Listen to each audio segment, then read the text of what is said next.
Question quiz, man. T'as-tu déjà vu ça, un cheval obèse? Des humains obèses, là, y'a rien que ça. Mais pourquoi pas les chevaux aussi?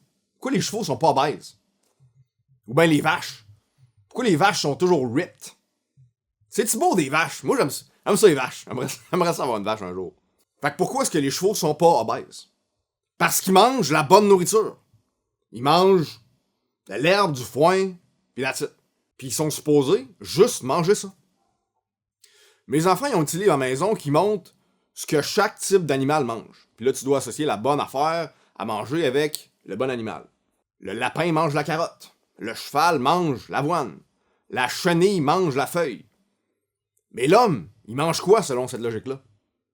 On nous a toujours dit on est omnivore. On mange de tout.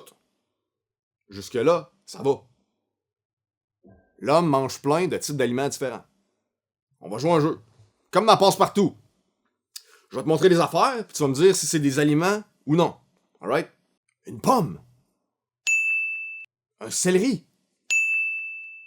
Un steak de bœuf. Un œuf.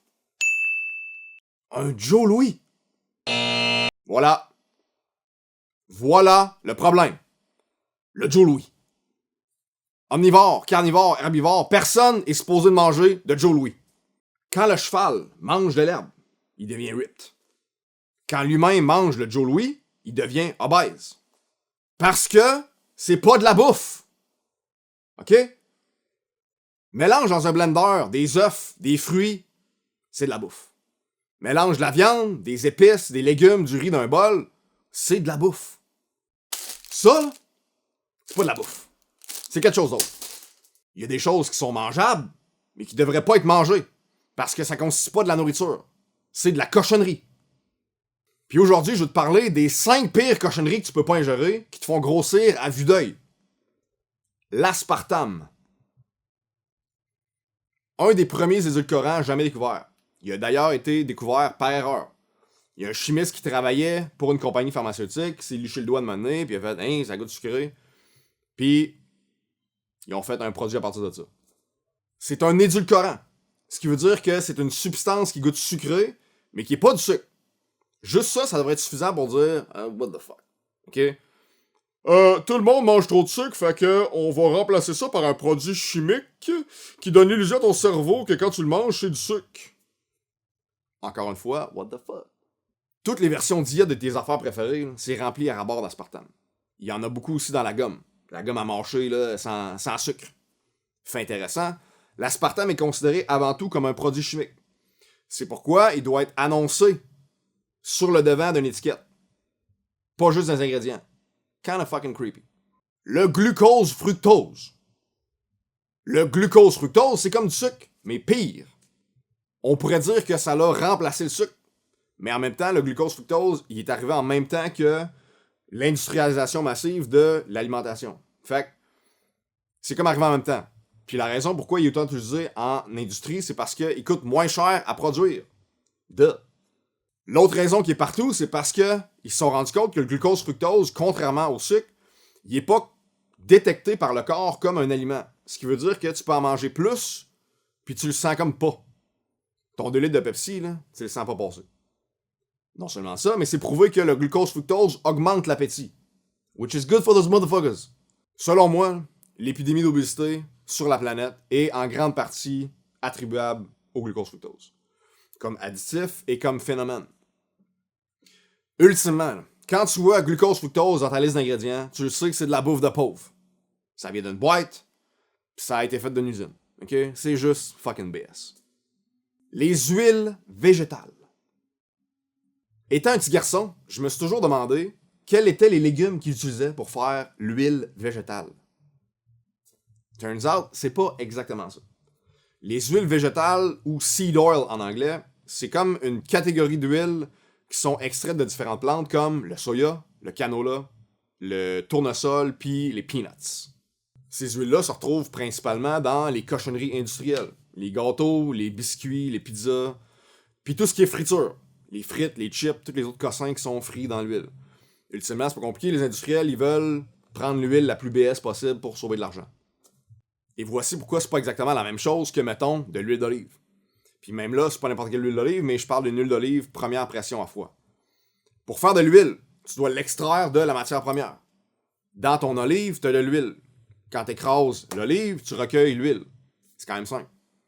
Plus proche que le processus d'extraction est d'une transformation qui est physique, plus que l'huile est de bonne qualité. By the way, c'est la même chose pour l'huile de palme. Elle a vraiment mauvaise réputation, mais elle est excellente.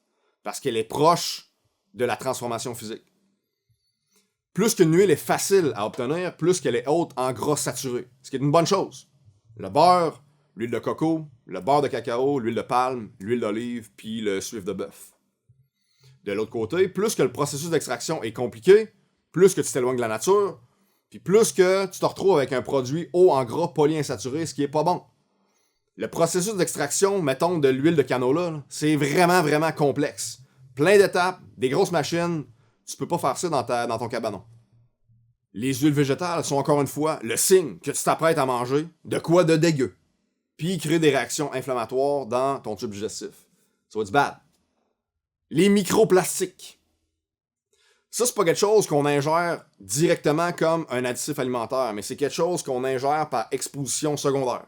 Le plastique, c'est la grosse révolution industrielle de notre siècle. For good or bad. Mais là, il y en a partout. Puis on assume que le plastique, c'est une matière qui est stable, infinie. En fait, les plastiques se décomposent graduellement tout au long de leur vie, dès leur fabrication. Certains vont se décomposer plus vite que d'autres, mais en gros, plus ils sont flexibles, plus ils se décomposent rapidement. Donc, plus ils sont dangereux pour nous. Ce qu'on appelle les microplastiques, c'est toute une famille de composés qui se libèrent des contenants de plastique graduellement. Pourquoi c'est bad? Parce que la plupart des microplastiques, une fois rendus dans notre corps, ils agissent comme des perturbateurs endocriniens. En gros, ils viennent fuck up nos hormones. Puis la pire sorte de perturbateur endocrinien qui existe pour nous les hommes, c'est aussi celle qui est la plus présente dans les microplastiques. Les xénoestrogènes. Les xénoestrogènes, c'est des substances artificielles qui agissent comme de l'estrogène quand ils sont rendus dans notre corps. C'est comme des imitateurs, dans le fond.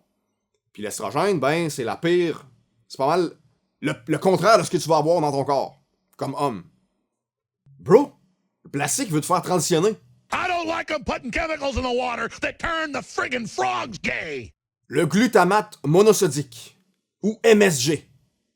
Je t'avertis, celui-là est extrêmement difficile à diminuer parce que il est dans tout. Le glutamate monosodique, c'est comme du crack légal. Les industriels mettent ça dans absolument n'importe quoi pour rehausser le goût. Fait que dans tout ce qui est industriel, sérieusement, oublie ça. Dans la plupart des plats préparés, dans la plupart des plats de restaurants, sérieusement, c'est intense, c'est fucking everywhere. Pourquoi je dis que c'est comme du crack légal? Parce que c'est connu pour créer une addiction. En rajoutant ça dans ton chef boyardier, tu t'assures que ton client va toujours avoir envie de se pitcher dans le plat de pâtes. It's a hack. Les MSG sont ultra toxiques. C'est une autre excitotoxine, comme l'aspartame. Basically, ce que ça fait, c'est qu'une fois que c'est détecté par ton cerveau, la neurone, elle devient tellement excitée qu'elle crève. It is that bad. C'est addictif, ça te donne le goût d'en manger plus, puis ça te fait fondre le cerveau. Legit. Mais pire que ça encore. Pire. Là, les gouvernements ont fait « Ouais, c'est peut-être dangereux, fait que on va établir une dose quotidienne sécuritaire. » Ce qui veut dire que l'industriel doit respecter une quantité d'MSG pour que son produit soit considéré comme correct. Cependant, il y a genre 8 autres ingrédients industriels qui sont reconnus pour contenir une grande quantité d'MSG. Entre autres, voici une courte liste. Extrait de levure, protéines hydrolysées, levure autolysée, acide glutamique, puis saveur artificielle. Comprends-tu la crosse? Le producteur fait « Hey, j'ai mis 10 grammes d'MSG dans ma portion de ragoût, je suis legit. » Mais il rajoute 3 autres ingrédients, de plus, qui contiennent plus de 50% d'MSG. Puis ils sont tellement tas de marde. Voici ce qu'ils font. Check nos champions, mettons, de Frito-Lays que j'ai regardé. Ils écrivent en gros, nous autres, là, on rajoute pas de glutamate monosodique dans ces produits-là. Voici les produits. Ah ouais. Alright, on va checker ça. Miss Vicky's. Je check les ingrédients. Extrait de levure. You kidding me, Pam? Come on! Pis ça, c'est quand tu vois les ingrédients sur la boîte. Imagine combien on utilise dans les restaurants. Les buffets chinois, c'est une joke. Les affaires de taille express pis tout, c'est loadé, man. Loadé. Fait que check les listes d'ingrédients, puis évite tout ce qui est hautement modifié, surtout avec une durée de vie qui est beaucoup trop longue. Comprends-tu pourquoi est-ce que le cheval va jamais être obèse? Les humains ont commencé à l'échapper avec la bouffe quand tout a commencé à être industrialisé. Puis les femmes ont commencé à travailler. Ils ont arrêté de cuisiner pour leur famille. Puis ils ont commencé à leur donner n'importe quelle cochonnerie rapide à préparer. Je blâme officiellement les femmes pour l'obésité. Ah, j'ai pas le temps de préparer un bon repas savoureux avec mes mains, avec des ingrédients que j'ai sélectionnés de ma communauté pour nourrir ma famille en partageant un repas nutritif. Parce qu'il faut que je travaille! Faut que j'aille écouter mes programmes! Fait que je vais faire réchauffer une pizza du Provigo. Quand tu manges des vrais ingrédients, c'est impossible de devenir obèse. Impossible! Dieu nous a donné tellement de choses extraordinaires à manger, à découvrir. Toutes les saveurs sont dans la nature, et non à l'extérieur de celle-ci. Du moment qu'on arrête de suivre le rythme de la nature, comme Dieu nous le demande, ça se met à déraper. Arrête d'acheter de la bouffe de BS.